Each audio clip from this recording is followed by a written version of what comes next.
Bem, boa noite a todos, boa noite, amigos. Hoje, 24 de abril de 2024, às 20 horas e 6 minutos, horário de Brasília, nós somos Movimento Política e Espiritualidade. Estamos aqui mais uma vez para conduzir o projeto de terapias integrativas e complementares. Então, você que está chegando agora, seja bem-vindo. Você que está aqui com a gente comumente, seja bem-vindo também. Receberemos hoje um convidado super especial para abordar um tema muito interessante também. Então, para começar, né, a gente coloca e fala um pouquinho sobre o quadro, né, que a gente recebe o convidado do quadro de terapias integrativas e complementares, que é uma iniciativa do Movimento Política e Espiritualidade, o terapeuta Hernani Fornari, que nos brindará com sua experiência, compartilhando conosco os seus conhecimentos sobre meditação e alinhamento energético.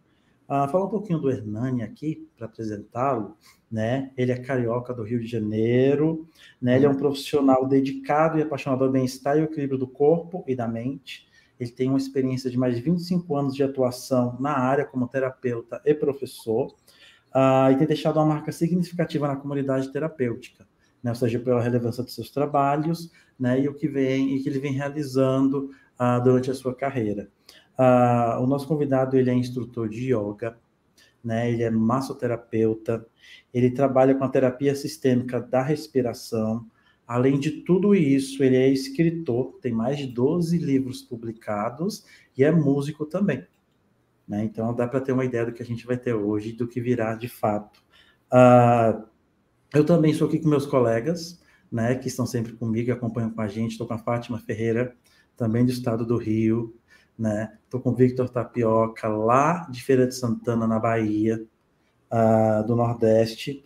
E eu vou falar agora um pouquinho sobre o nosso projeto, né? Que esse projeto de terapias ele tem o objetivo de despertar as pessoas para o uso das terapias integrativas e complementares, já disponíveis no Sistema Único de Saúde, o nosso SUS, como uma ação de promoção do equilíbrio da saúde por meio de práticas e produtos naturais, além também de outros tipos de terapias não disponíveis no SUS, mas que, por não serem invasivas, são naturais ou energéticas e não possuem contraindicações visando o bem-estar global do indivíduo, portanto, são opções excelentes e eficazes no tratamento complementar, né, que a ideia é essa também. Por isso, o movimento ele realiza essa atividade de terapias integrativas e complementares uma vez ao mês, normalmente na última quarta-feira de cada mês. A gente vem aqui, traz um convidado e um tema super especial para a gente estar abordando, como é o caso aqui de hoje. No nosso roteiro está tudo ok. Então, assim, vou falar um pouquinho também do movimento, né? Que o Movimento Política e Espiritualidade, toda semana a gente descreve essas atividades, esclarece um pouco com relação ao papel do movimento, ao que ele se propõe, justamente para as novas pessoas que estão chegando, para que eles possam se atualizar a respeito da essência do movimento, a respeito dos princípios que o Movimento Política e Espiritualidade segue. Então, a gente sempre coloca que o movimento Política e Espiritualidade ele é um movimento voluntário, sem fins econômicos, plural, ecumênico, político, não partidário, espiritualista, universalista, não religioso, tendo como princípio a essência de uma nova cristandade, amor, fraternidade, compaixão, expressa um programa de ações cooperativas, colaborativas, inclusivas e principalmente emancipatórias, né? A ideia de emancipar cada ser na sua essência e na sua potencialidade máxima. Então, roteiro passado, Fátima, espero que tenha sido ok aqui. A gente passa a palavra já para o nosso convidado, para o Hernani, para que ele faça sua exposição, fale sobre a meditação e o alinhamento energético, alertando que as pessoas que estão assistindo com a gente aqui ao vivo podem mandar perguntas aqui no chat do YouTube, que a gente vai estar lendo essas perguntas e repassando para o entrevistado na medida em que foram chegando aqui. Então, professor Hernani, boa noite, a palavra está com você. Querido, boa noite, muito feliz de estar aqui, muito feliz de ter recebido esse convite da Fátima. Eu meio que me convidei, né? Mas a Fátima me aceitou, eu sou muito amigo da família, conheço a Fátima há muito tempo, o marido dela há mais tempo ainda, os enteados da Fátima são contemporâneos e amigos dos meus filhos, então me sinto muito em casa. Então, 2 assuntos diferentes, né? Vamos separar meditação, alinhamento energético para não embolar. No fim, a gente embola tudo. Bom, meditação tem muitas camadas de resposta se você me perguntar o que é meditação. Eu escuto essa pergunta que vem acompanhada como fazer meditação. Então, essa pergunta ela aceita muitas camadas de resposta. Vamos lá. Vou pegar a mais alta e a mais básica. Meditação é uma prática mais simples que já inventaram para resolver a questão mais complexa do ser humano. Então, a função de meditação é limpar o inconsciente para que a gente se reaproprie de quem a gente é. Esse é o objetivo mais alto, mais final da meditação, né? Foi assim que os orientais conceberam, né? Entre quem eu sou e como eu estou, existe um inconsciente cheio de informação, memória, conteúdo, pendência, né? Muita coisa, infinitas, né? Coisas que vêm dessa vida, coisas que vêm de vidas passadas, coisas que vêm da ancestralidade, coisas que vêm da interação extremamente complexa que eu faço com o inconsciente coletivo, né? Com o campo mórfico. Então, esse inconsciente, bom, se Freud dizia que os inconscientes se comunicam, isso cria uma complexidade maior ainda no inconsciente. Jung veio logo em seguida falando de inconsciente coletivo, né? Mais modernamente, o Sheldrake, aquele biólogo inglês, ele retraduz a teoria do inconsciente coletivo à luz da biologia, chama de teoria da ressonância dos campos mórficos, e isso dá uma dimensão incompreensivelmente gigante a isso que a gente chama de inconsciente. Então, a meditação é uma prática, ou um conjunto de práticas, né? Porque tem um sem número de técnicas, né? Vêm sendo desenvolvidas ao longo da história da humanidade, mas que tem uma intenção de ser homeopático, porque a meditação não acontece com 2, né? Como acontece, por exemplo, na Índia, na relação guru-discípulo, né? Que tem alguém que conduz um processo de elaboração desse material inconsciente que emerge com a meditação. Modernamente, isso acontece em terapia. Então, você tem um terapeuta, que não é um ser iluminado, mas é um técnico que estudou, que faz terapia, que passa pelo processo e que facilita para você esse processo de elaboração, ou seja, de digestão desse material que eclode através daquela técnica. No caso da meditação, é sozinho. Então, isso foi elaborado para ser homeopático, porque na meditação não vai ter ninguém para você elaborar. Então, meditação é uma coisa para ser feita a vida inteira, né? Se faz 1 vez, 2 vezes por dia, meia hora, 1 hora, enfim, né? Mas foi feito para ser a vida inteira. E é interessante porque no Oriente a meditação está inserida no dia a dia, assim como a gente dorme, acorda, vai ao banheiro, toma banho, trabalha, come 3 vezes por dia, vai para a escola, aprende, se diverte, faz sexo. Também a meditação está inserida no diário, né? Tem 1 hora que eu sento para fazer esse exercício homeopático de limpeza do inconsciente.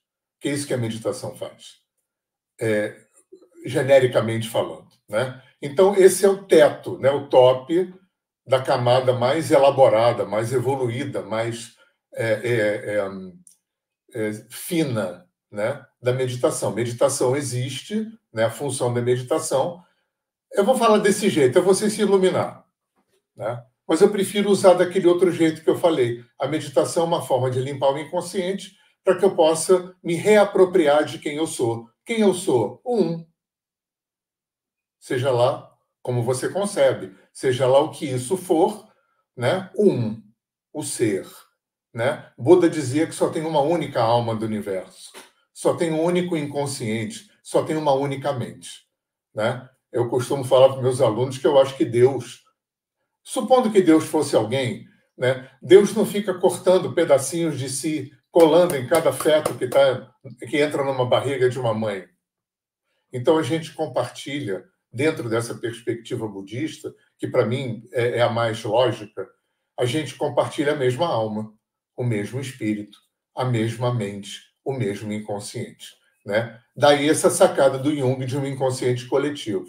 Então, a gente tem uma estrutura individual de inconsciente, claro, que é a nossa história, que está diretamente linkada com esse inconsciente coletivo, que é o somatório de todos os inconscientes, de todas as mentes individuais, né? De todas as individualidades ilusoriamente constituídas, né? Nesse mundo de relatividade e dualidade que a gente está inserido.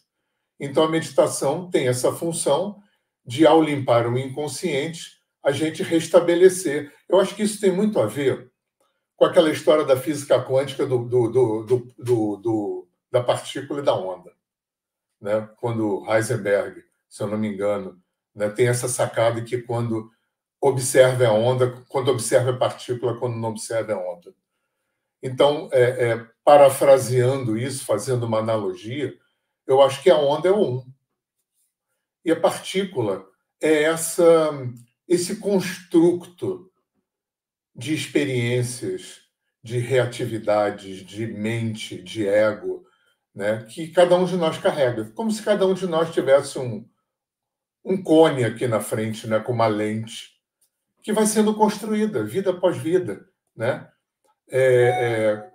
De N formas, né? A forma como a gente dá ou não dá conta das experiências que a gente passa, né? As pendências que a gente vai acumulando, e tudo isso vai criando uma visão de mundo. É por isso que os chineses falam que existem duas realidades, quer dizer, os chineses e muitos outros, né? Que existem duas realidades, a realidade e a que eu vivo. A realidade que eu vivo fui eu que construí, fui eu que co-criei, né? Fui eu que plasmei essa realidade que eu vivo. Então, a meditação pretende ser a broca que perfura esse construto de realidade que eu construí e que eu venho levando vida após vida, que vem me mantendo nesse patamar de relatividade e dualidade, né? De prazer e dor, de certo e errado, bem e mal, enfim, né? Nessa coisa dual, quicando vida após vida, porque enquanto eu tiver um inconsciente com pendências, o karma, né? Essa economia kármica vai acontecendo e o samsara vai se movendo, né? A roda vai movendo. E a roda move porque tem uma economia kármica que não foi equacionada, porque eu estou dentro de um construto, né? de cinco sentidos, de mente e ego. Não é isso que Buda falava, né? Na verdade, o que nós somos é um agregado de causa e efeito, pilotado por cinco sentidos, um ego e uma mente, que dá essa ilusão de que a gente tem essa individualidade toda que a gente pensa que tem. Então, a função da meditação é promover essa integração do sou com o estou, porque o estou é temporário e o sou é um, né? O sou é permanente, o estou é temporário. E quando eu integro o sou com o eu estou, provavelmente é isso que é a iluminação, né? Eu não sei porque eu não cheguei lá, mas provavelmente é quando, voltando àquele exemplo da física quântica, né? Quando você observa e não tem mais partícula. É quando você se integra na perspectiva da onda, que deve ser isso que os santos, que os iluminados vivem, né? Ainda estão nesse corpo, mas já não estão mais dentro dessa perspectiva, né? Dual de relatividade, né? Já estão no flow da onda, né? Então, isso é um extremo do objetivo da meditação. Na outra ponta, a gente tem, eu poderia dizer, meditação é bom para dormir bem, é bom para o estresse, e é bom para ganhar mais concentração, é bom para melhorar o apetite, a vida sexual, melhorar, minimizar, né, as angústias, o sofrimento, medo, raiva, angústia, ansiedade. Claro, meditação é fundamental. Né? Meditação faz uma sinergia extremamente potente com qualquer terapia. Né? Meditação e psicologia, meditação e qualquer terapia complementar. Né?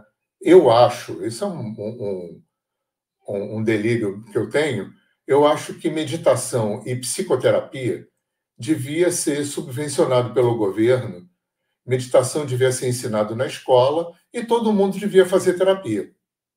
Né? Eu acho, assim, a nossa cultura não ofereceu, a nossa cultura greco-romana, cristã, judaica, branca, capitalista, ocidental, que é essa que a gente está, né, que dominou o planeta, a gente não recebeu, a gente não aprendeu a passar por um processo. A gente nasce e aprende a viver a vida material, ir para a escola, né, trabalhar, ganhar dinheiro, casar, blá, blá, blá, mas não foi inserido no nosso viver um processo de autoconhecimento. O máximo, ou a única coisa que ofereceram para a gente foi religião. Né? E religião não só não serve para todo mundo, como religião não serve para isso. Né? Religião é uma coisa para você lidar com a sua relação com o devocional, com o extrafísico, né? com esse campo imaterial, né? da existência. É uma das formas. Mas para resolver o seu sofrimento, para trabalhar o seu psiquismo, suas emoções, religião não serve. Religião serve para anestesiar isso, né? Para fugir disso.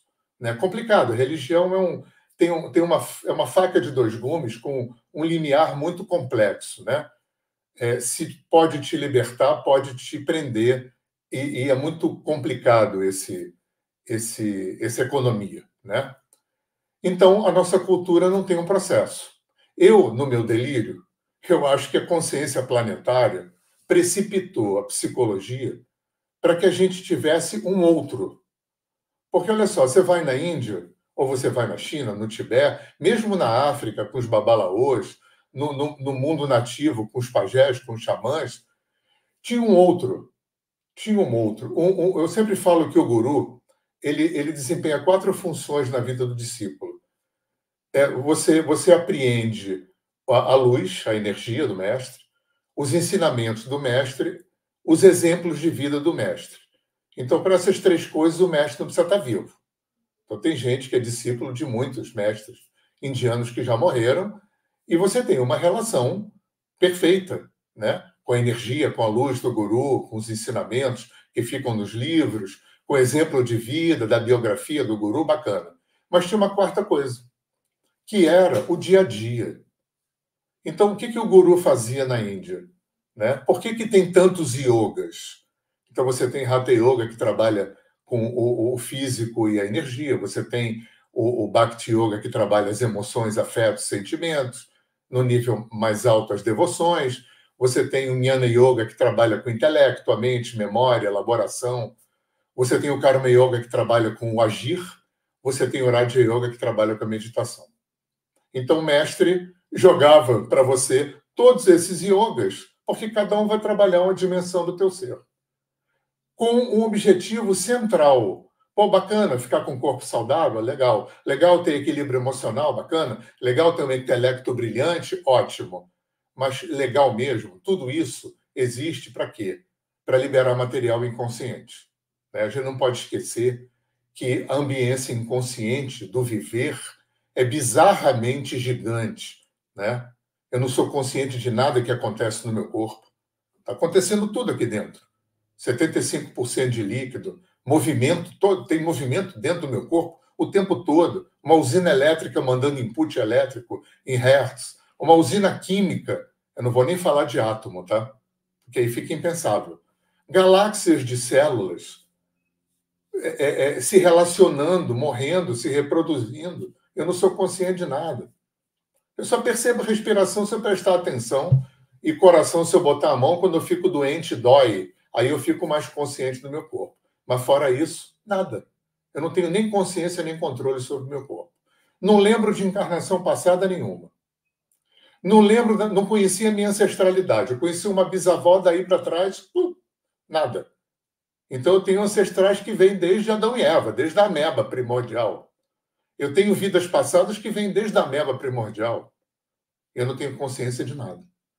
Quando eu durmo, eu acordo no astral, encontro gente viva, morta, aprendo, ensino, aterrizo na cama, não lembro de nada. 1/3 da vida. Eu vivo e não lembro.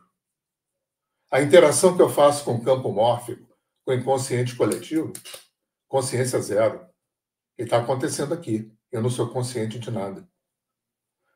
Então, é bizarro, né? Porque o nível de inconsciência... E nessa vida aqui, eu não lembro dos 9 meses na barriga da minha mãe, lembro de alguma coisa da infância, começo a lembrar mais na pré-adolescência. Então, o nível de inconsciência é muito grande. E o grande desafiador disso é que a grande maioria, eu não lembro de nada, mas tudo isso que eu falei está aqui no meu DNA, tá? Epigenética. A gente já sabe que DNA não, né? Bruce Lipton. O DNA não traz só cor de olho. O DNA traz padrão de comportamento, né? Toda a herança ancestral está aqui, minhas vidas passadas, as memórias estão todas aqui. Eu sou um produto parcial dessa complexidade imensa que eu sou totalmente inconsciente.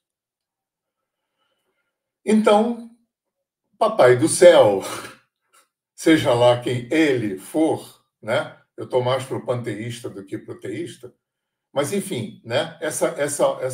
Esse organismo inteligente, né? que para mim é meio pirado, porque me soltou aqui na Terra com esse nível de inconsciência gigante, né? Eu tenho consciência de 0,001. Só que essa inteligência vem fornecendo, ao longo da história da humanidade, vias de acesso a esse mundo inconsciente, que é onde mora a grande maioria do meu sofrimento. Eu não esqueci da história do Guru, não, eu estava falando do outro, né? Porque, como na nossa cultura não teve o xamã, o pajé, o babalaô, o guru, quer dizer, aquele cara que elabora, que me dá as técnicas de acesso ao inconsciente e depois elabora comigo, esse cara não tinha aqui. Esse cara só passou a ter 120 anos atrás. Então, é por isso que eu acho que meditação e terapia todo mundo devia fazer. Porque alguém me perguntou outro dia, eu estava fazendo um call aqui, uma chamada com os terapeutas, alguém me perguntou, eu era mais velho, né? Você conheceu alguém na vida que você pudesse dizer assim, essa pessoa é resolvida, não precisa de terapia? Na real, ninguém. É claro que é um julgamento, né? Quem sou eu para julgar? Mas no meu achismo, né? Na minha observação superficial das pessoas das muitas pessoas que cruzam meu caminho, porque eu trabalho há 25 anos com gente, eu pessoalmente eu acho que não me parece que eu tenha conhecido alguém que eu pudesse dizer, pô, essa pessoa é bem resolvida, não precisa de terapia. Porque o mundo moderno não é a Índia antiga, né? Não é a América antes de chegar Colombo, não é a África antes da escravidão, né? Nós somos seres neuróticos, né? O Freud estava certo, né? A gente é muito analfabeto, né? Dessa cultura sistêmica, transpessoal, disso tudo que índio oriental, chinês, tibetano vem estudando, pesquisando, né? Sistematizando há milênios. Eu não acho que esses povos são melhores que a gente, não. Mas eles têm duas coisas que eu acho que têm uma vantagem sobre a gente. É quilometragem e visão de mundo. Né? Essas culturas todas têm uma visão de mundo multidimensional, holográfica. Não são culturas que estão encerradas numa caixinha cartesiana e mecanicista como a gente. Né? A gente está acessando esse conhecimento oriental, xamânico e tal, isso há muito pouco tempo. Né? Visão sistêmica, lei da atração, a dinâmica dos espelhos, bababá, tudo isso é muito jovem para a gente. A gente está no jardim da infância da reeducação disso tudo, de paradigma. Né? De paradigma. Então, considerando, né, eu falei aqui do sofrimento, eu queria falar um pouco disso também, eu falei disso ontem numa outra live, né? Eu acho que a gente tem que honrar, agradecer o sofrimento, porque o sofrimento que trouxe a gente até aqui foi o sofrimento que criou as religiões, foi o sofrimento que criou as filosofias, foi o sofrimento que criou as medicinas, foi o sofrimento que criou as terapias, foi o sofrimento que criou a tecnologia.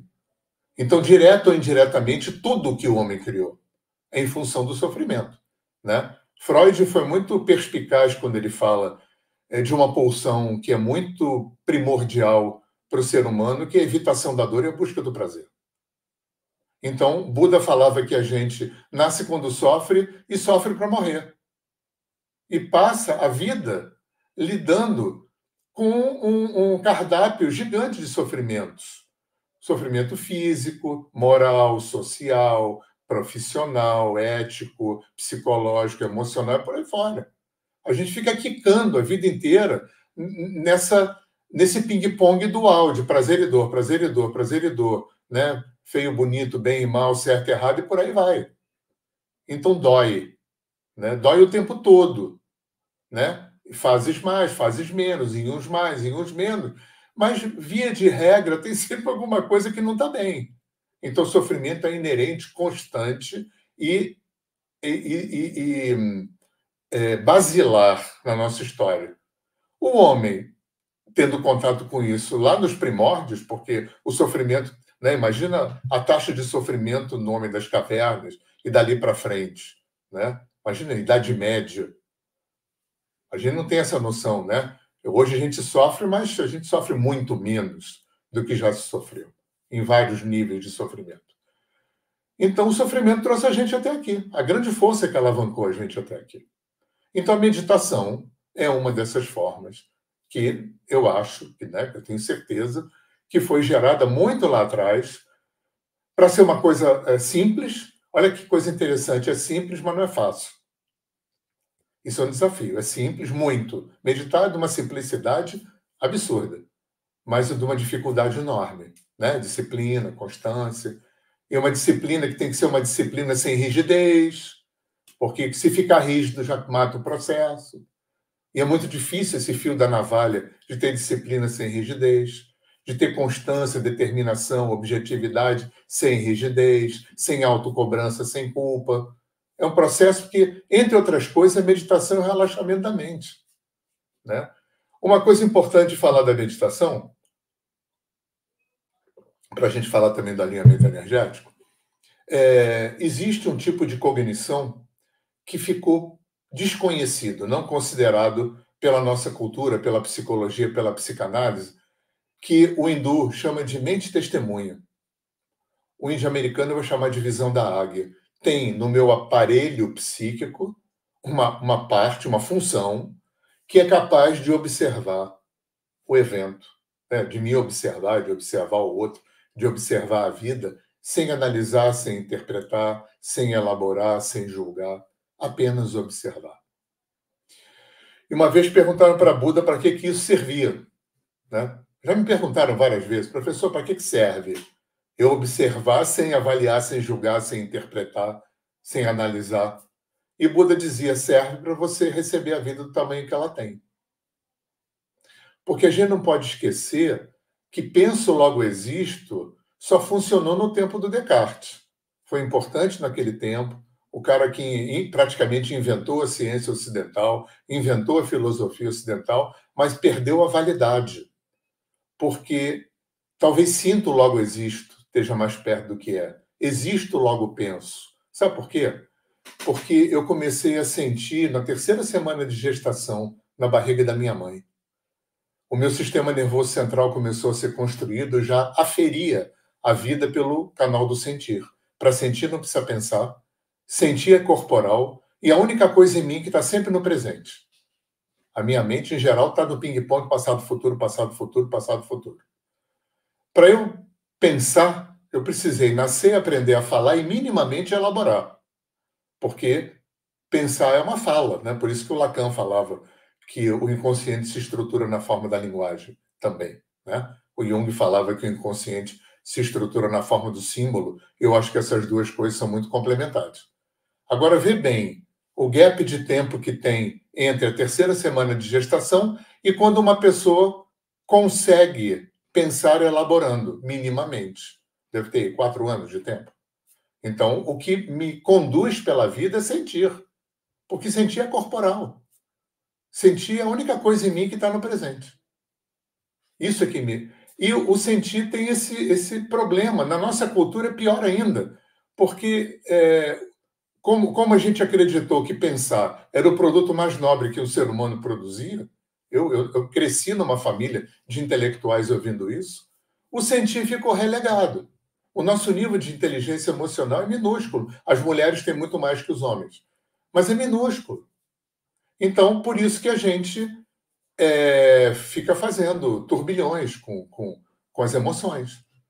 Né? As questões difíceis vêm, e as questões vêm para a gente através das emoções. Primeiro a gente sente, depois a gente pensa. Primeiro a gente sente, depois a gente elabora. Então, o que bate aqui primeiro é o sentir. Né? E quando esse sentir é complicado, medo, raiva, angústia, tristeza, menos-valia, baixa autoestima, pouco amor próprio, pouco poder pessoal, né? Por aí, isso fica enorme, né? Porque a gente não tem, nós somos analfabetos emocionais, isso fica imenso, né? Até porque a igreja, né, poluiu imensamente o inconsciente coletivo, com culpa, pecado, isso cria um dificultador maior ainda. E aí aquele sofrimento, além de ficar gigante, fica tempo demais dentro da gente. Fica uma eternidade. Aquilo não sai da gente, fica vidas, né? Aquele troço morando dentro da gente. Então, a meditação vai trabalhar homeopaticamente nesse processo, fazendo uma limpeza do inconsciente. Terapia vai trabalhar a partir da linguagem. Né? Eu estou chegando no alinhamento, tá? Eu estou me encostando já ali. Né? Eu queria trazer uma coisa só para compor as duas coisas. Tudo que a gente vive, tudo, 100% de tudo que a gente vive, gera duas resultantes. O que eu senti com a experiência, que é a aferição do corpo emocional, e como eu suponho que aquilo aconteceu. Qual foi a leitura que eu fiz daquela experiência? O que eu entendi daquela experiência? Eu vou usar um termo de terapia. Qual foi a narrativa que eu criei em função daquilo que eu senti? Como nós somos analfabetos psicológicos e emocionais, o que acontece quando a gente não dá conta de alguma coisa? Né? De algum evento, de uma sucessão de eventos. Né? Os traumas se instalam por um evento ou por uma sucessão de eventos. Então, o que se instala como um software? E, como eu suponho que ela aconteceu. Isso aqui é uma unidade. Né? Com isso que a gente vai trabalhar no alinhamento energético. Isso aqui é uma unidade experiencial, vivencial e sofrimento. Aliás, toda terapia vai trabalhar com isso. O que acontece se eu não medito, não faço terapia, não faço nada por isso? A narrativa que eu pude criar, né, que eu pude entender daquilo, fica mantendo aquele núcleo emocional em sofrimento. E o núcleo emocional em sofrimento fica mantendo aquela narrativa. E aquilo fica fazendo looping. As terapias ocidentais, que se constroem a partir da linguagem, a psicologia e a psicanálise, vão trabalhar a partir da narrativa. Por isso que o Freud falava relembrar, repetir, elaborar, relembrar, repetir, elaborar. Então eu vou relembrar, repetir, elaborar para poder transformar a narrativa, atualizar a narrativa, desadoecer a narrativa, para poder ressignificar o núcleo emocional. As terapias complementares, holísticas, alternativas, enfim, né? Sistêmicas transpessoais, que trabalham basicamente, estou falando genericamente, com o canal intuitivo, a grande maioria delas, eu já falar disso em alinhamento, vão trabalhar porque o canal intuitivo faz uma linha direta com o emocional. Então você, através de uma técnica que trabalhe com essa sensitividade, você acessa por via direta o emocional, ressignifica o emocional, isso abre espaço para criar uma nova narrativa. A meditação vai fazer isso, né, ao longo da vida. Né? Por isso a meditação também é complementar. Porque, lembra, o cara na Índia meditava em casa, mas ele tinha um mestre, ele fazia Hatha Yoga, ele fazia todos os yogas para trabalhar todas as dimensões dele, o emocional, psico, físico, energético, e a meditação, que é aquela parte homeopática que eu faço sozinho. Fora isso, eu preciso do outro. Eu preciso do outro para fazer espelho, né, para facilitar um processo de elaboração daquele material. Por isso que eu acho que a consciência planetária precipitou os terapeutas, né? Uma perspectiva que se abre também há pouco tempo na nossa cultura é a possibilidade do uso do canal sensitivo para fazer terapia. O primeiro cara que lança na nossa cultura a perspectiva de que, além dos 5 sentidos que a gente aprende na escola, tinha um a mais, foi Kardec. Para mim, não é coincidência que o Kardec e o Freud vieram na mesma época, na mesma Europa. Tem uma certa diferença de tempo, mas foi século XIX. Um era um neurologista austríaco judeu, o outro era um educador francês, discípulo do Pestalozzi. E esses dois caras fazem um trabalho que eu acho magistral, que eu acho que nada disso foi deliberado, eu acho que a espiritualidade, enfim, né, a consciência cósmica escolhe pessoas para fazer certos trabalhos, né, no planeta. O Kardec e o Freud vêm informar, né, para a nossa cultura greco-romana, cristã, judaica, branca, capitalista, ocidental, né, muitas coisas que esses povos antigos já estavam careca de saber. Hindu, chinês, tibetano, africano e índio estava careca de saber que tinha inconsciente, reencarnação, mediunidade, libido, inconsciente coletivo, self, arquétipo, dentro de outras elaborações, dentro de outro paradigma, mas carecas de conhecer. E o Freud e o Kardec, claro que eles trouxeram outras coisas novas, porque o conhecimento vai caminhando, né? Ninguém traz nada fechado, mas foi lindo que homens brancos da ciência, né, do Ocidente, pudessem vir retraduzir e transmitir para a nossa cultura conhecimentos que abriram portais enormes, né? Eu acho que a gente só está conversando hoje aqui nessa live porque teve um Kardec e um Freud, né, que startaram, né, jogaram uma bola de neve na história. Né? A partir deles, muita coisa aconteceu. Muita coisa aconteceu. Com a física quântica, muita coisa vem acontecendo, porque o Capra, quando vai entrevistar Heisenberg, naquela ilha onde ele estava velhinho, ele estava morrendo, o Heisenberg falou para ele, a gente já desconfiava que aquilo que a gente estava descobrindo, aqueles povos antigos já conheciam. O Heisenberg ia para a Índia fazer yoga. O Niels Bohr, nas horas vagas, ia dar conferência sobre os Vedas. Aqueles caras já conheciam essa informação antiga. Isso que fez o Capra, né, abrir esse portal escrevendo o tal da física, fazendo essa ponte entre física quântica, entre mecânica quântica e conhecimento oriental. Né? Muito antes do Deepak Chopra, do Amit Goswami fazerem isso, né? De aparecer o Ken Wilber, o Bruce Lipton, essa galera, o Sheldrake, né? O Capra abre esse portal enorme. O tal da física abre essa perspectiva, né? Onde a física quântica vai influir, né? Vai como um vírus, né?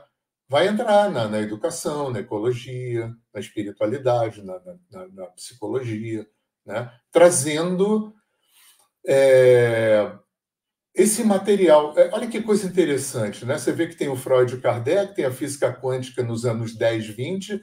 Quando chega nos anos 50, 60, o mundo ocidental sofre uma invasão do Oriente. Índia, China, Tibete entram dentro do Ocidente, né? Trazendo tudo, meditação, yoga, chakra, acupuntura macrobiótica, shiatsu, chakras, tudo. Infelizmente, a massa sofredora ainda não tem acesso, mas da classe média para cima, todo mundo conhece e já experimentou alguma dessas coisas. Ou seja, o Oriente já entrou aqui na nossa cultura. Assim como o que a gente chama de xamanismo, né? Que é um balaio de gato, né? Você bota aí todos os povos das Américas, Havaí, Oceania, leste europeu, se forçar um pouquinho a barra, África e Oriente também entram nesse bolo de xamanismo, que não é só índio, né? Então, essas culturas, na minha opinião, no meu delírio, né? Eu acho que a gente já deve ter chegado no nível de maturidade que essas culturas entram para transformar nossa visão de mundo. né, para abrir. Né? A física quântica não negou Newton, continua valendo Newton, mas olha a expansão que isso deu. Essas culturas sistêmicas transpessoais que os orientais, que os xamãs, que os africanos trouxeram e estão trazendo, isso não nega a visão cartesiana e mecanicista, mas olha a expansão que isso está trazendo. E uma dessas expansões que isso está trazendo é tirar aquela mediunidade que o Kardec trouxe. Por alguma razão, o Kardec resolveu especializar esse sexto sentido, né? Para criar o que ele pretendia que fosse uma ciência, né? Para abrir uma via de acesso para o mundo onde, teoricamente, a gente vai quando morre, que ele chamou de espiritismo, né? Mas isso é só uma função. Todos os nossos sentidos têm várias possibilidades de especialização. Você pega, por exemplo, o paladar, você pode treinar para ser um sommelier, um enólogo, ou para ser um barista de café, né? Os sentidos todos. Só que os 5 sentidos existem para lidar com 4 dimensões. 3 de espaço e 1 de tempo. O sexto é para lidar com a holografia do universo, né? E aí tem um sem número de especialidades que isso pode acarretar. O Kardec resolveu especializar para conversar com gente morta. E faz um trabalho lindo. A primeira coisa que eu li na vida foi Kardec. Depois veio a Umbanda, né? Que a Umbanda eu acho muito legal, uma religião brasileira, né? Muito inclusiva, tem uma democrática pra caramba. Então botou cristianismo, botou Índia, oriental, cigano, África, espiritismo, né? Eu acho fascinante essa capacidade que a Umbanda tem de ser aberta, mas ainda usando o sexto sentido para conversar com os mortos. O Candomblé é um pouco diferente, porque usa esse sentido para comungar do axé da natureza, né, das potências que gerenciam o universo. E o primeiro fagulha que a gente recebe de uma outra possibilidade é quando entra para a psicologia. No Brasil, entra pela mão de padre, né? Padre Quevedo, Padre Albino, que pretendem que seja uma ciência de laboratório, de pesquisa, né, totalmente desvinculada de mística e espiritualidade. Eram padres, né? Aí depois vem o Dr. Augusto Gomes de Matos, Maria Lídia, que já criam uma vertente de parapsicologia espiritualista, já dão um cunho um pouco clínico, né? Numa parapsicologia mais com a pegada clínica. E de meio século para cá, aí começa a desaguar na nossa cultura as chamadas terapias sistêmicas e transpessoais. Aí vem constelação familiar, teta healing, frequência de brilho, leitura de aura, registro acástico, alinhamento energético, resgate de alma e mais um monte que eu nem sei, que eu nem conheço, que trazem uma perspectiva muito nova, né? Porque são terapias, mas não são psicologia. Nenhuma dessas terapias elabora, interpreta e analisa, porque não trabalha com a linguagem, trabalha com o canal sensitivo, mas são terapias. E são sensitivas e transpessoal não moderno, que a gente usa para mediúnico, né? Para diferenciar dessa coisa dos mortos. Né? E é mediúnico, mas não é espírita, não trabalha com morto e não é religioso. Né? Embora o Kardec tenha insistido que o espiritismo é ciência, né? Aquilo é uma religião, né? Metida a ciência. E o alinhamento energético vem nesse bojo, né? Dessa possibilidade de que o canal sensitivo treinado é uma via de acesso muito potente, muito eficiente. Para quê? Para fazer terapia. O que é fazer terapia? É abrir uma via de acesso para esse lugar que a gente chama de inconsciente, que é um repositório de memórias, principalmente das memórias de questões não resolvidas, não curadas, que são as que provocam sofrimento, né? Porque aquilo que a gente deu conta, bacana, né? Aquilo se soma na expansão do nosso ser humano, espiritual e tal. Agora, aquilo que a gente não deu conta fica na pendência. Fica na pendência, mantendo o quê? Mantendo o samsara. O que mantém a roda do samsara é pendência. Tendência é o quê? Aquilo que eu não dei conta, que eu não curei, que eu não resolvi, que eu não transformei, que eu não integrei. E tudo que o sistema, o campo, não suporta é pendência. Então, tudo que eu não curei, não resolvi em vidas passadas, vai pulando para a vida seguinte.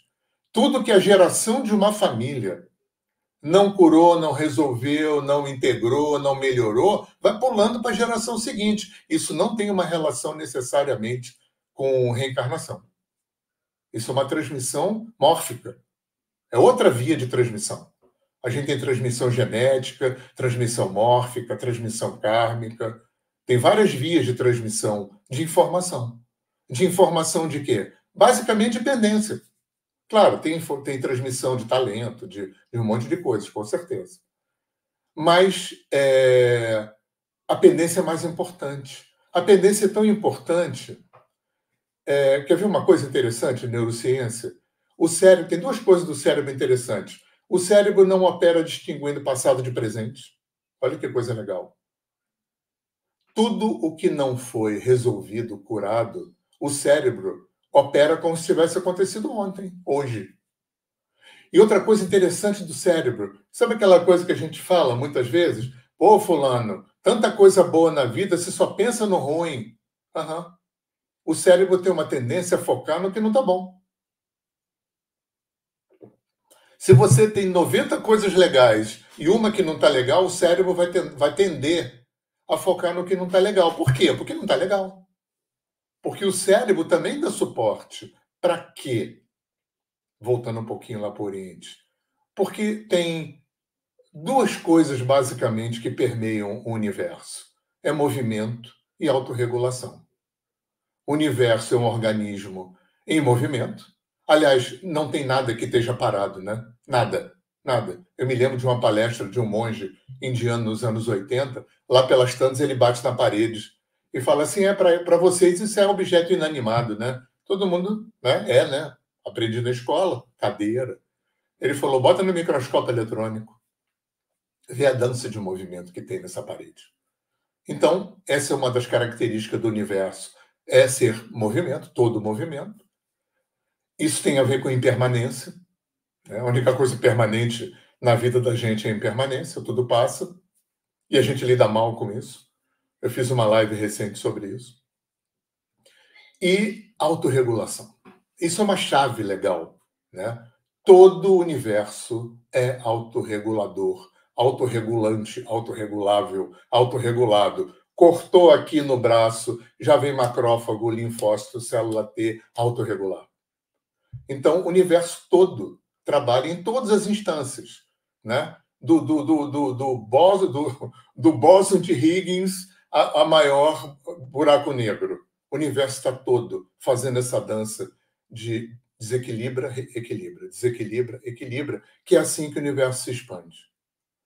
Então, o que o alinhamento vem trazer é essa possibilidade de se educar o canal sensitivo, de que isso aconteça fora de um ambiente místico, esotérico e religioso, porque o que acontece, gente?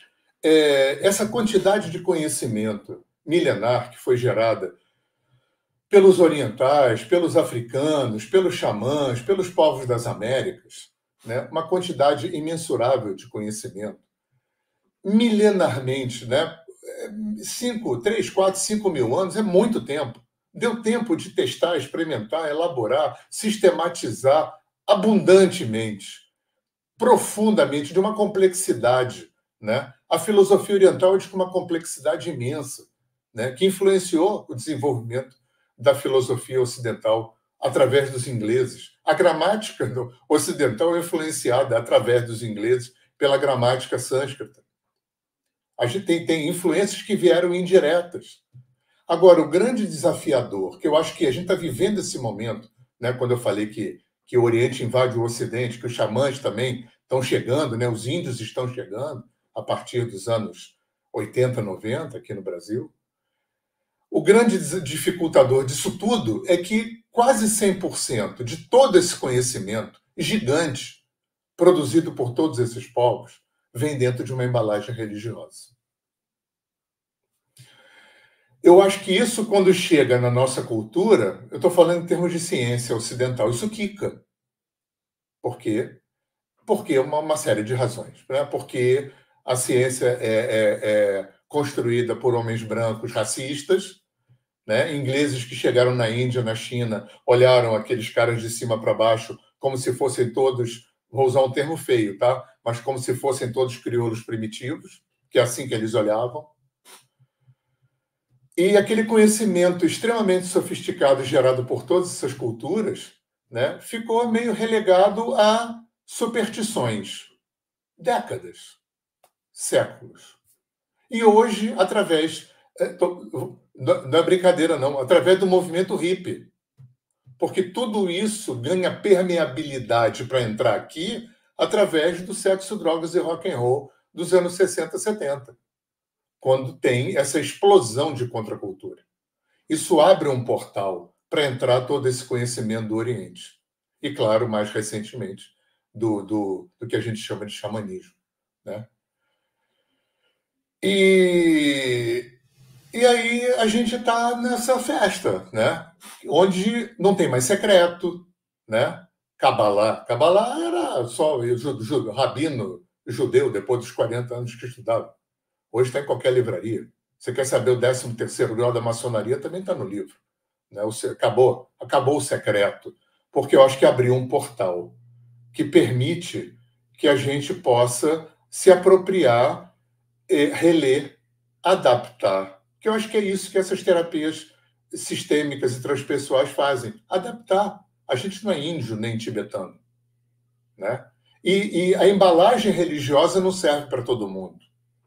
Então é preciso, né? O que essas terapias fazem é abrir esse espectro aonde a espiritualidade ganha um conceito bem sutil. A espiritualidade é tudo. Né? O que não é espiritual? Né? Tem nada a ver com religioso. Né? Isso foi muito importante. Separar a espiritualidade de religião, fundamental. Né? Por isso que agora a gente pode tirar, né, reembalar esses conhecimentos, né? Matar o sobrenatural, matar o fenomênico, não estou falando de fenomenologia, não. Matar o fenômeno, o místico, o esotérico. Nada contra isso, não, tá? Nada contra isso. Mas eu não acho que a gente tem que depender do beneplácito da ciência. Não acho mesmo. Não acho mesmo. Adoro a ciência, acho fantástico, mas tenho total noção de que a ciência tem um racismo estrutural dentro, de que tem uma arrogância, uma prepotência que é branca, que é europeia, né? Que está aí. Né? Tanto que, no âmbito da física quântica, o Capra, o Deepak Chopra, o Amit Goswami são olhados de cima para baixo pelo ramo mais conservador. Tudo na vida, né? Todos os caminhos têm os progressistas e os conservadores. Não é só na política, na ciência também e na física quântica também. Né? Tem uma menina bem jovem brasileira, que eu esqueci o nome aqui, que tem um canal no YouTube, que ela é contra todas as terapias complementares. Né? Então, é o pessoal conservador da ciência que olha de cima para baixo, perpetuando aquele racismo estrutural que vem desses ingleses que chegam na Índia, na China, na Austrália. Né? Os aborígenes da Austrália desenvolveram métodos de psicologia de uma sofisticação impressionante. Só que não é intelectual, né? Não é racional, não é outro paradigma que o ocidental nem sabe que existe. Eles nem sabiam que existia. Né? Que é um outro acesso. Né? Tibetano fazia operação de cérebro. Já se encontrou na Índia, no norte da Índia, escavações com ferramentas sofisticadas, de cirúrgicas. Você vai olhar certas escrituras védicas, já falava que a matéria tem uma unidade, que essa unidade, se fissionar, explode. Tem descrições na mitologia védica de guerra nuclear. Você vê a arrogância da nossa ciência. É importante a ciência eu acho que a gente não tem que ser dependente nem refém do beneplácito dela. Agora, integrar com esse conhecimento antigo seria lindo. Seria lindo. Porque o conhecimento ocidental também descobriu coisas que os povos antigos não descobriram, porque ninguém trouxe um conhecimento fechado, né? E aí, né, gente, ó, eu vou falando, tá?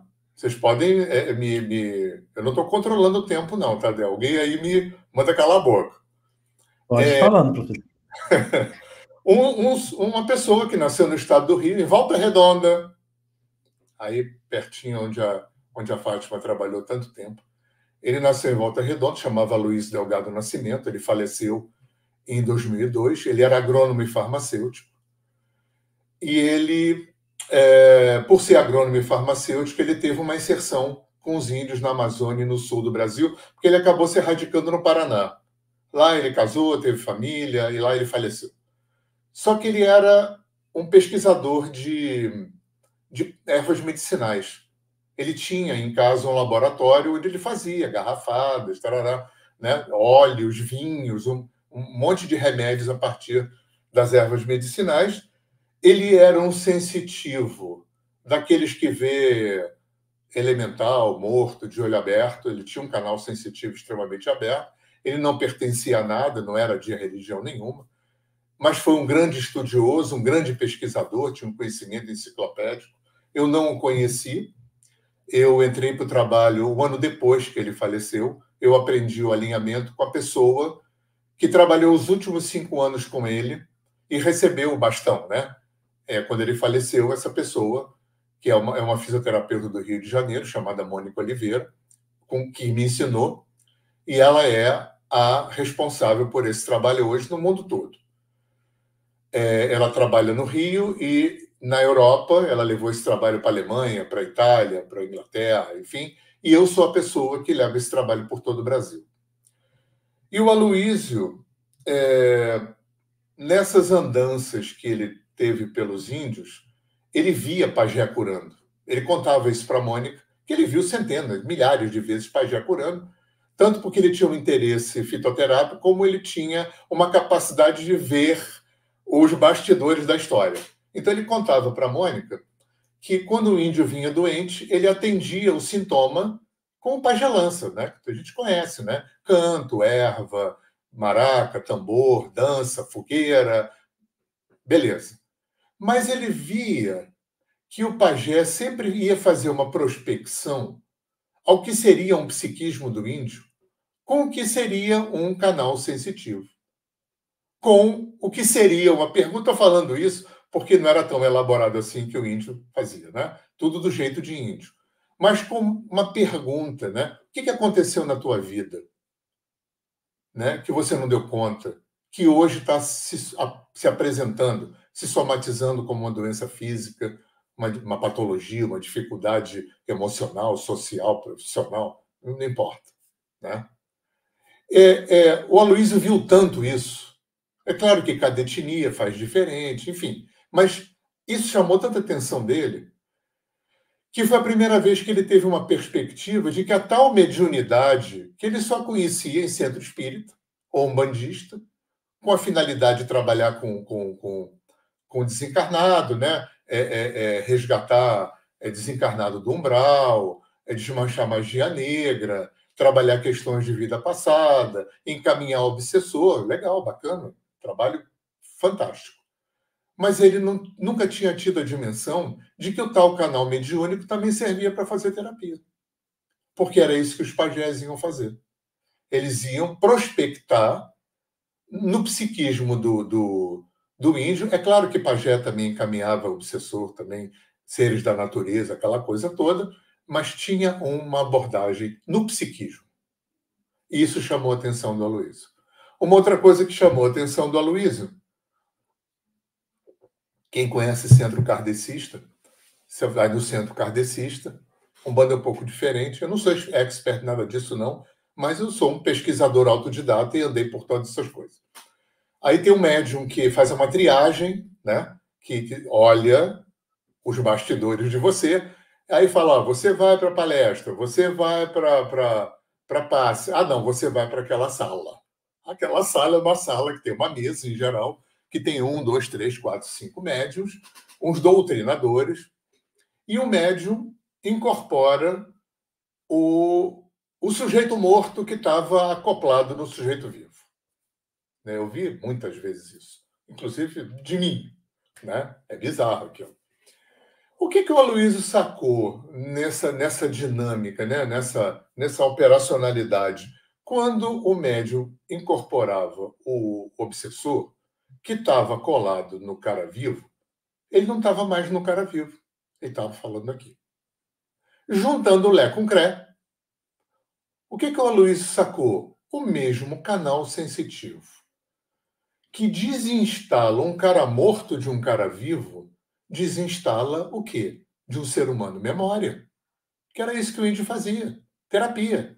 Porque o que faz a gente sofrer é memória. Não é? Tudo que não aconteceu agora é memória. Ó, isso que eu já falei agora já é memória.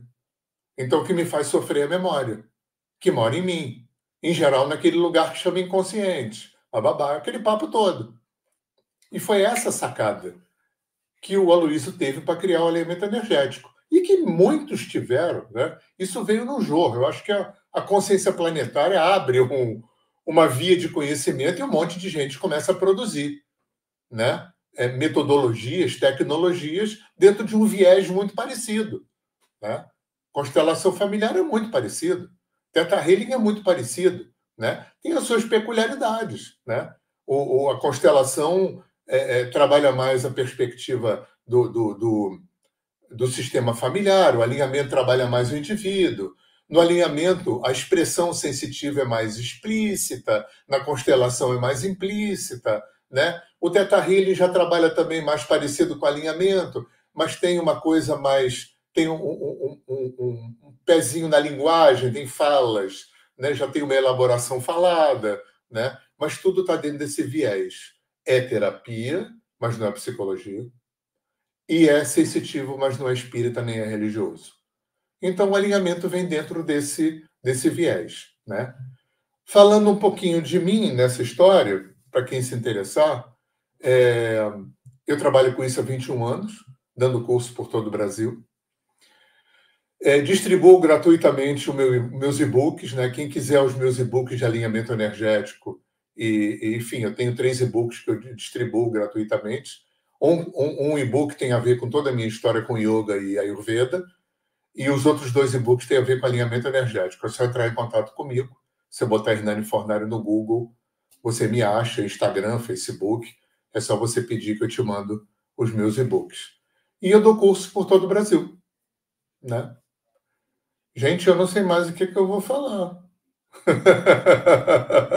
Perfeito, professor. Acho assim que você trouxe muito conhecimento,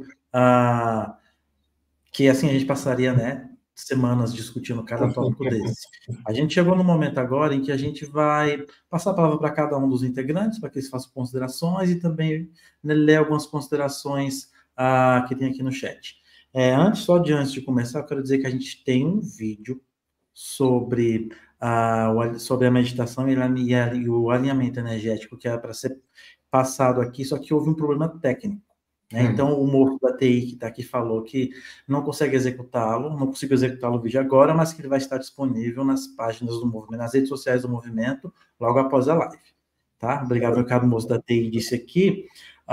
Professor, eu estava vendo assim, fazer um recorte sobre o que você falou.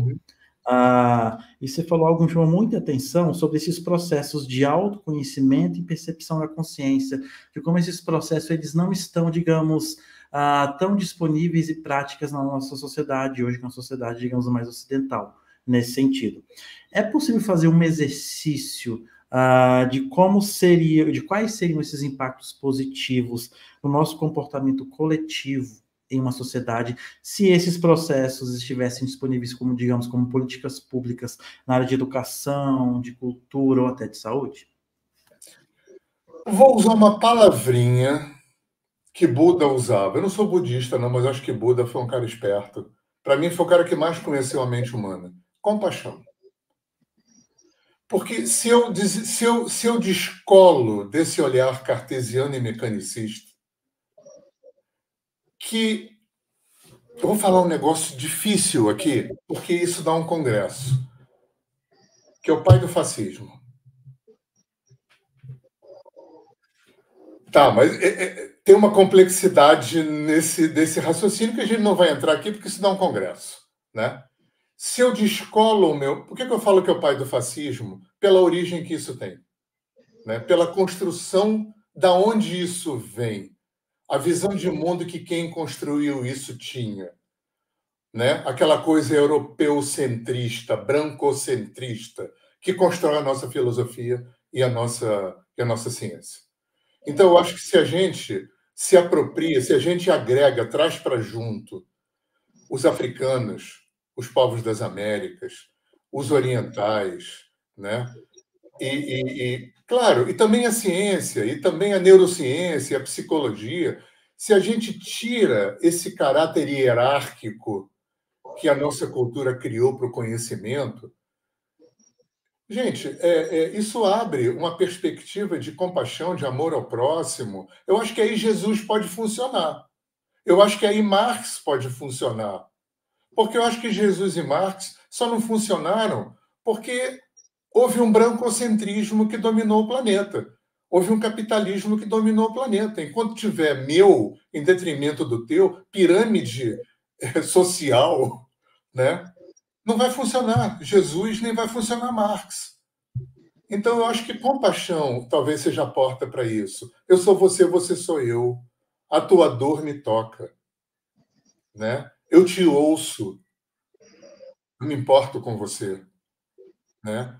Como é que pode? Gandhi falava, como é que pode ter ganho real se alguém está perdendo? Ganha-ganha é a alma do capitalismo, é ganha-ganha. Ou, perdão, é ganha-perde. Não, ganha-ganha é a cura disso tudo. É ganha-perde. E ganha-perde é a própria expressão da pirâmide social. Então, se a gente transforma isso em ganha-ganha, aí tem ganho real. Enquanto tiver ganho, enquanto alguém perder para eu ganhar, a gente não vai ter ganho real. Talvez aí possa estar a chave, né?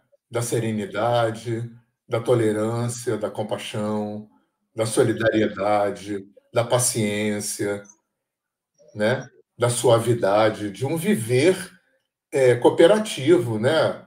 Aquilo que a gente...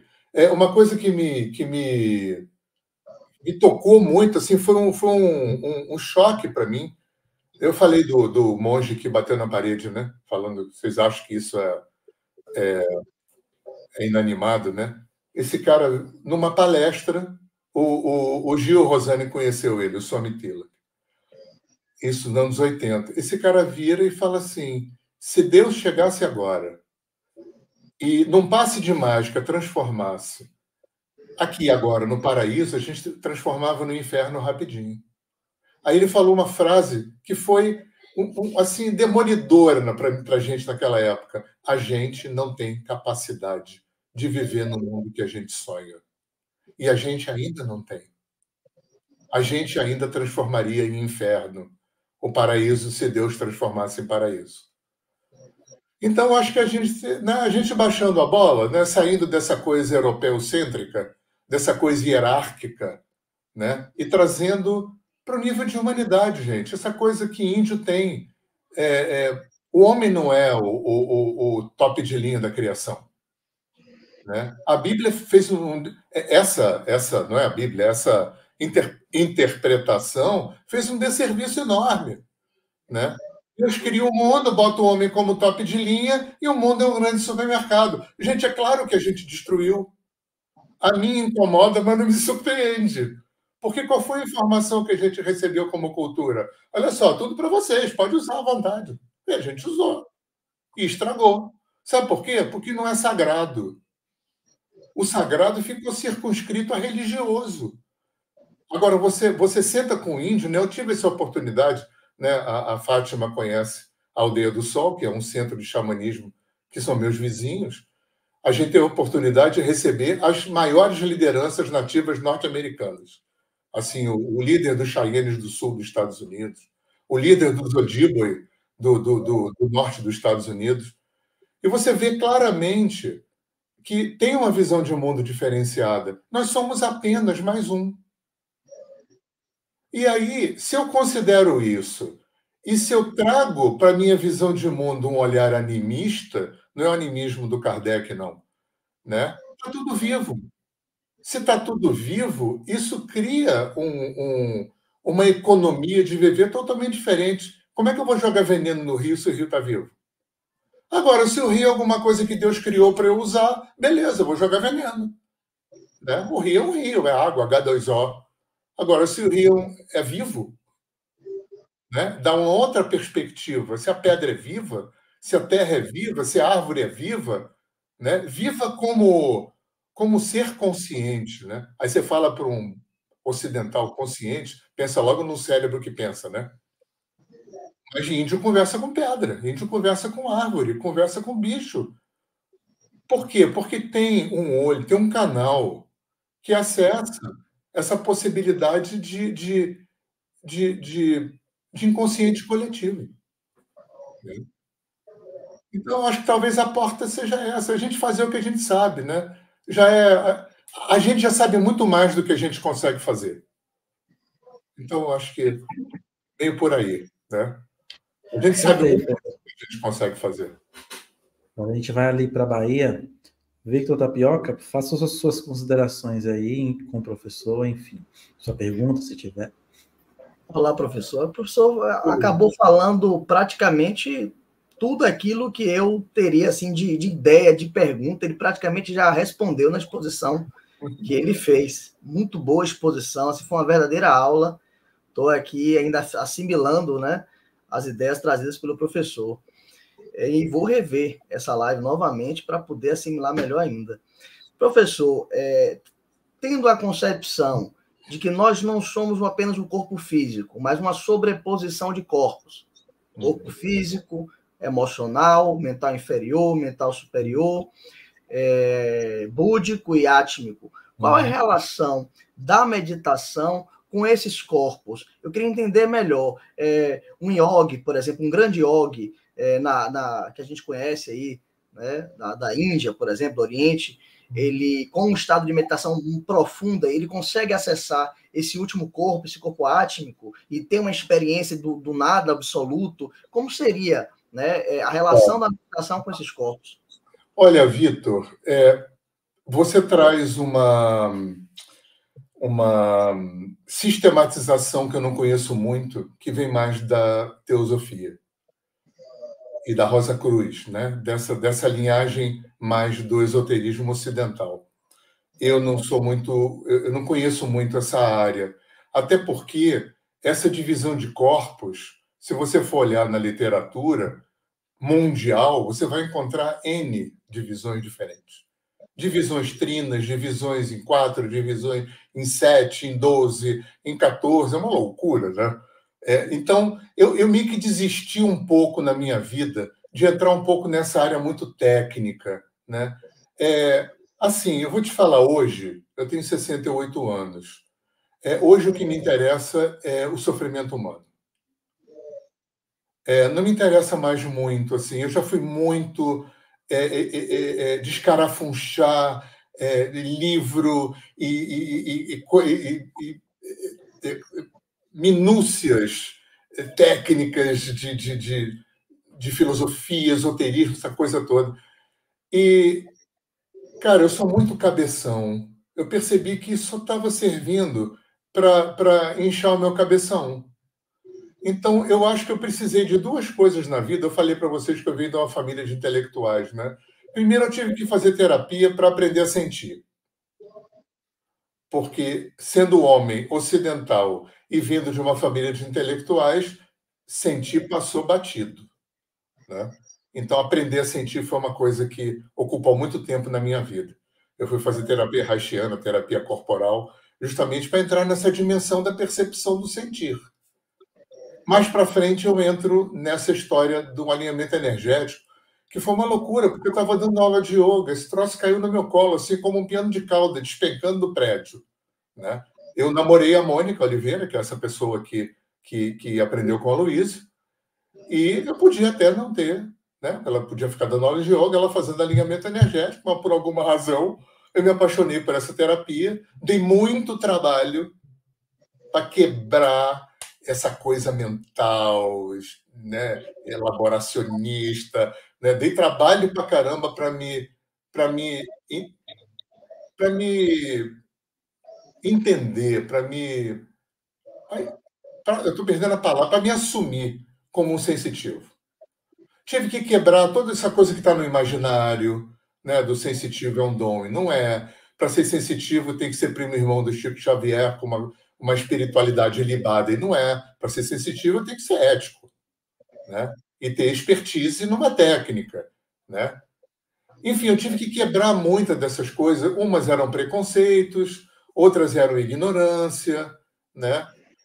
Mas, voltando para a tua pergunta, Vitor, não sei te responder da forma como você me pergunta, mas o que eu posso dizer é o seguinte: a meditação é uma broca que vai homeopaticamente furando, provavelmente, esses corpos, furando no sentido de ir tirando calo, tirando resistência, controle, defesa, né? Medo, raiva, tristeza, angústia, sabe? E conquistando cada segmento de consciência, que claro que tem a ver com esses corpos, óbvio que tem a ver, né? Os indianos são mais simples, eles falam de corpo físico, astral e causal. E pronto. Fora disso é o ser. Porque a espiritualidade oriental ela está muito calcada num pressuposto dialético que não tem na nossa cultura, e que quando você entra para entender filosofia oriental, se você não entender esse pressuposto dialético, você não vai entender o resto, que é aquilo que eu falei. Existem duas realidades acontecendo aqui. A realidade e a que eu criei. Existe uma dimensão absoluta e uma dimensão relativa. Existe um Hernani que está relativo, e existe um Hernani que é absoluto. Entre esses dois, tem um inconsciente atulhado de entulho, de vida passada, de ancestralidade, dessa vida. E isso fica me mantendo quicando, nascendo, morrendo, nascendo, morrendo, nascendo, morrendo, nascendo, morrendo. Essa é a forma simplista, né? É claro que Blavatsky, é claro que a Rosa Cruz, essas escolas, quando ganham uma pegada mais ocidental, ganham uma sofisticação também, né? Blavatsky era um monumento, né? Essa galera toda dessa área, né? Estou me esquecendo do nome de um discípulo da Blavatsky que criou uma linha de Rosa Cruz também muito interessante, a Annie Besant, Alice Bailey, esse pessoal todo maravilhoso, né? Mas eu te confesso que eu tenho pouco conhecimento dessa área. Desculpa não poder ser muito técnico na tua pergunta. Não, professor, respondeu muito bem. Na verdade, a resposta não era para ser técnica, não, é para ser desse jeito aí que você falou. Porque eu leio alguns materiais e tive acesso, é por isso que eu pergunto, porque eu fico querendo saber até onde vai esse nível de trabalho do inconsciente, né? Qual o nível de corpo ali ele está pegando, né? Dentro dessa, vamos dizer, sistematização que eu acessei de corpos, né? Digamos que exista isso, né? Pelo menos é uma maneira da pessoa enxergar a coisa e sistematizar, né? Deixa eu só dar mais um pitaquinho nessa história, que eu demorei também para ter essa perspectiva. Quando você entra no universo do Oriente, que entra nessa perspectiva dos corpos, dos planos e tudo, nós ocidentais temos uma tendência a colocar isso em duas dimensões. A gente vê no papel, né? Aquele desenho dos corpos, né? Dos chakras. Isso são estruturas holográficas. Corpo, mente, emoção, energia, espírito, chakras, é tudo holográfico. Tudo se interpenetra. Mas nós, ocidentais, a gente meio que cartesianizou isso também, né? A gente olha a chakra desenhado no livro, aqueles 7 coisinhas. É claro que a nossa mente cartesiana, né, torna aquilo em 2 dimensões, como se chakras fossem estruturas sequenciais. É tudo holográfico.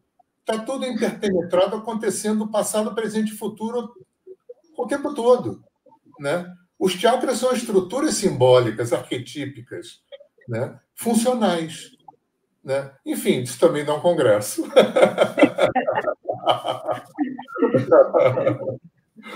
Então, vamos passar a palavra para a Fátima, por favor. Fátima. Ai, meu querido, que prazer ter você aqui. Prazer estar com vocês também. Temos que marcar um café aí para a gente aprofundar o papo, né? Saudade de vocês. Vou levar o livro, né? O livro que eu te prometi, né? O primeiro livro, né, pessoal? Estamos lançando aí. Eu tenho um livro para vocês também. Então que ótimo. Então, Hernani, falando aqui de alinhamento energético, a gente vê, então, que tem aí um agregamento, né? Uma integração de várias correntes, né? De física quântica, os conhecimentos orientais e os conhecimentos dos povos originários, da cosmovisão, né? Os povos originários, tudo integrado. Eu acho que é isso que eu entendi, né? E aí, assim, eu queria que você falasse quais seriam as fases de atendimento quando você recebe um indivíduo. Ótimo. E se você acessa alguma egrégora, porque é uma sensibilidade que você tem que estar ali presente em você, né? Se você acessa alguma egrégora, se uma egrégora está sempre presente com você, se é uma coisa que vai trazer essa transmutação, fazer esse trabalho de apoio, né? De transmutar e trazer o reequilíbrio desses corpos energéticos. Tio Kardec já tinha falado que no andar de cima tem sempre uma galera interagindo. Exatamente. Então, isso aí, show. Então, claro, tem. O Aloysio, quando estava em Volta Redonda, na juventude dele, ele frequentava um trabalho espiritual que chamava Mesa de São Marcos. Isso, sei lá, anos 60, talvez. E essa egrégora, que, num determinado ponto lá para frente, fez assim para o Aloysio e falou: vem cá, você não quer fazer em consultório, sem ritual, sem nada? Consultório, 3 cadeiras, aquilo que você via Pajé fazendo. E esse foi o trabalho que o Aloysio deu o nome de alinhamento energético. A gente recebe um cliente, a primeira coisa que a gente faz, a gente chama de leitura do campo.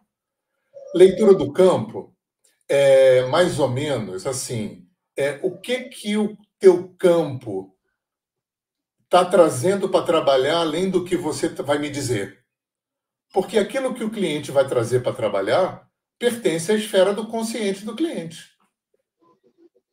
Isso aqui.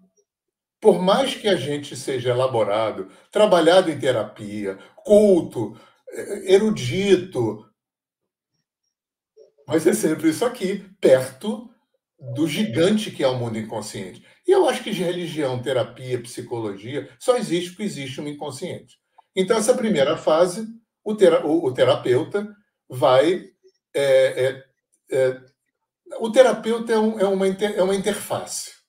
Né? Assim como no centro de Umbanda, o preto velho não pode sair do nada e falar para o cara: ô, Misefi, tá? Né? Tem que ter um médium para fazer essa interface. No alinhamento tem um canal.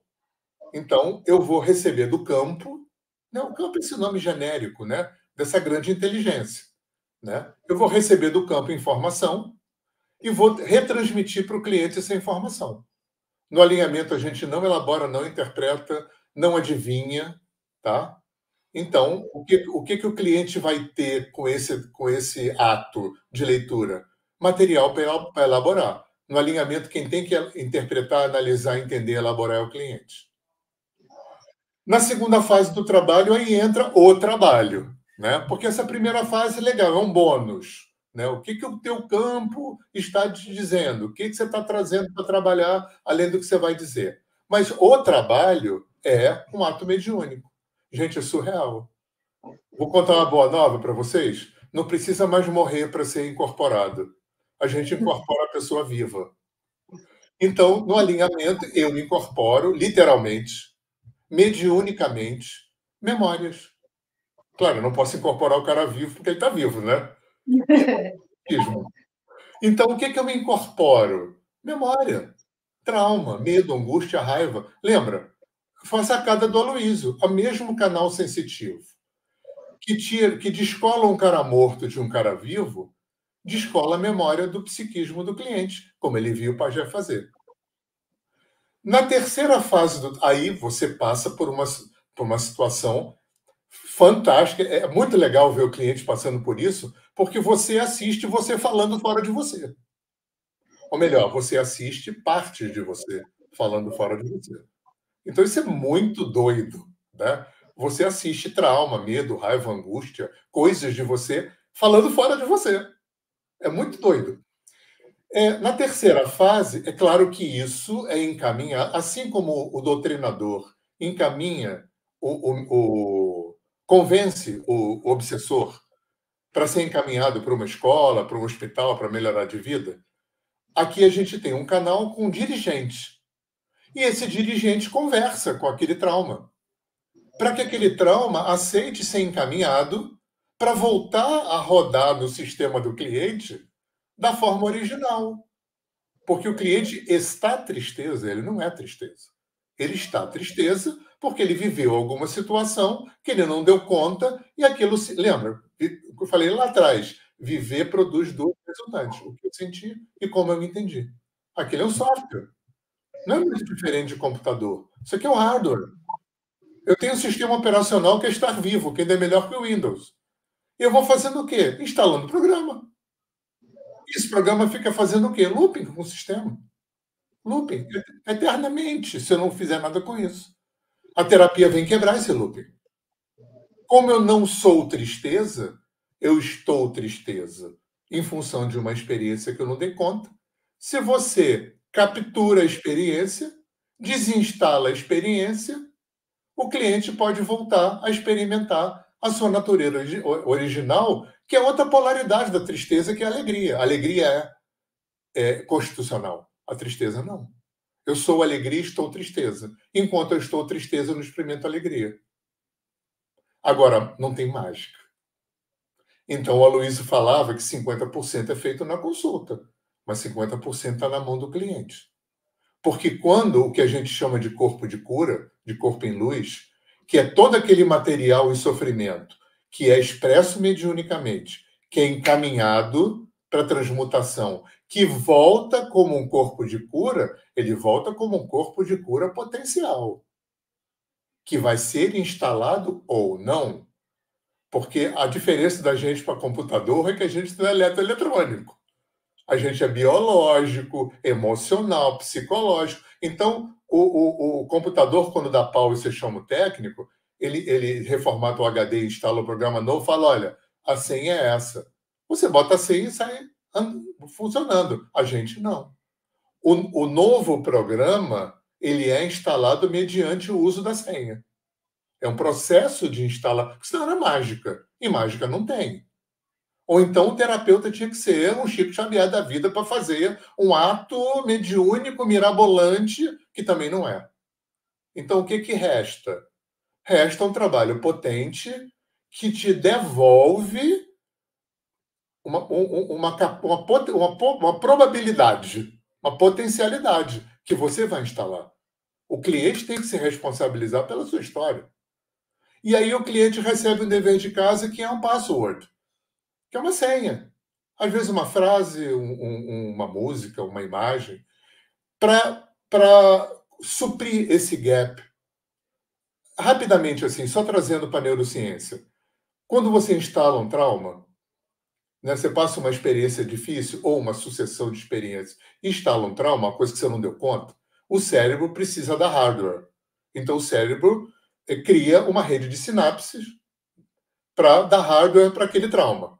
Quando você desinstala via terapia, estamos falando de alinhamento, né? Outras fases, via alinhamento, fica um hardware sem software.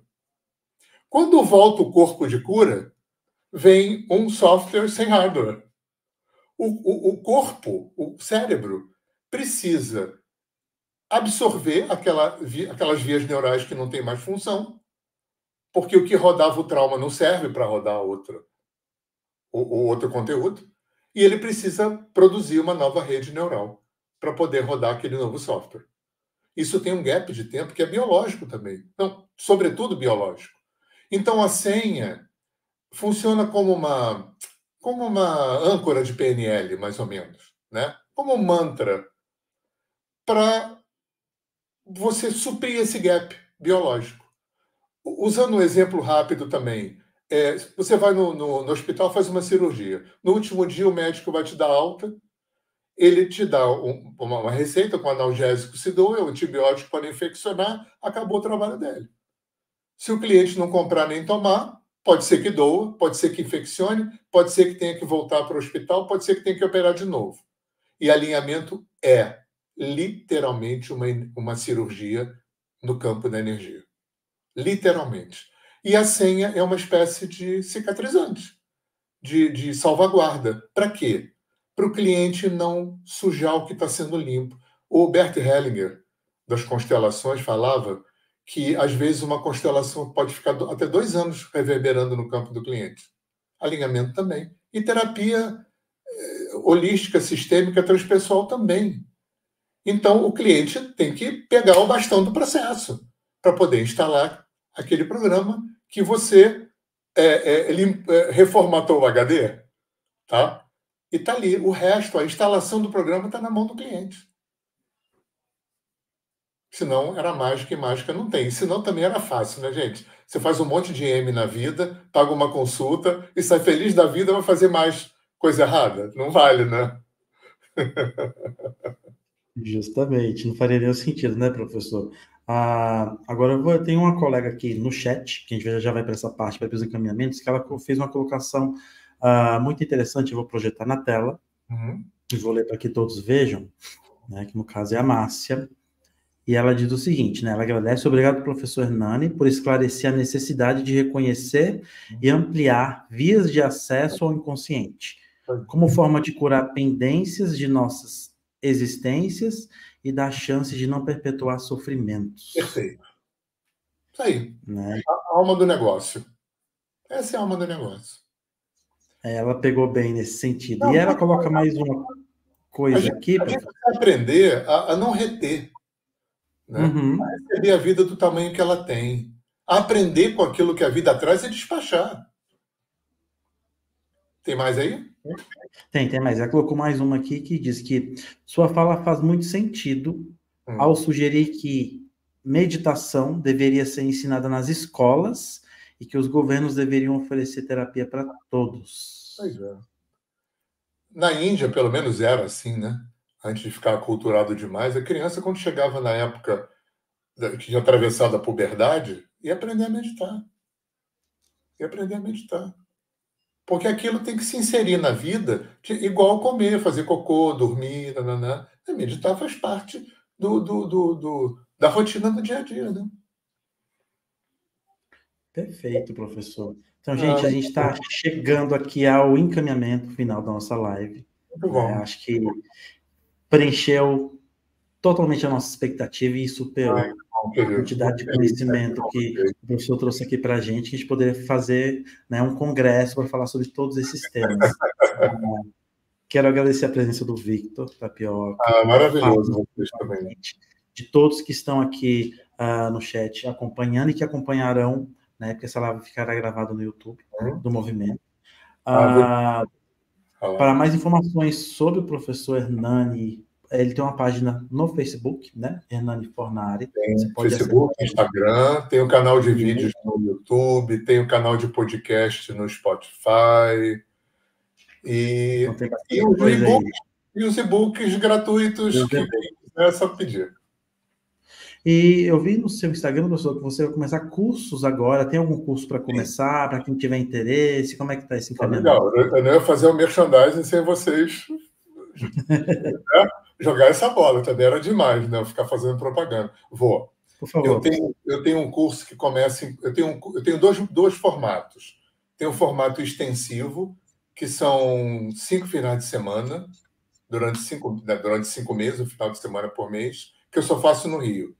Então, vai ter um em Copacabana de julho a novembro e um em Niterói de agosto a dezembro.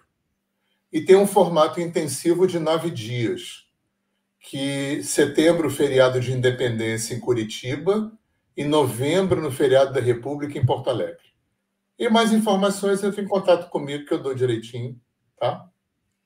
Perfeito. O professor passou todo o serviço aí, está tudo claro. Liberou para o merchan rápido. Não tem pré-requisito.